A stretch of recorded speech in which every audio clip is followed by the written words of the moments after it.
पाकिस्तानच्या इस्लामाबादेत गेल्या 16 तासांपासून अमेरिका आणि इराणच्या शिष्टमंडळात सुरू असलेल्या शांती वार्ता काही वेळासाठी थांबल्याची माहिती मिळते। काल दुपारी 1 वाजल्यापासून दोन्ही देशांमध्ये चर्चा सुरू होती। हॉर्मुझ सामुद्रधुनीवरून दोन्ही देशांमध्ये मतभेद कायम आहेत। सलग सुरू असलेल्या चर्चेत दोन्ही देशांनी ब्रेक घेतलेल्याचं समजतंय।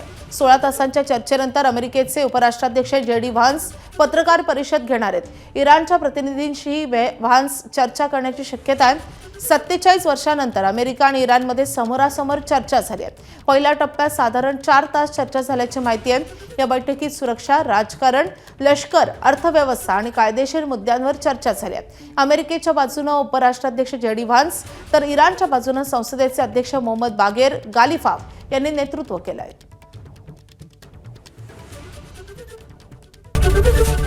एबीपी माझा, उघडा डोळे बघा नीट।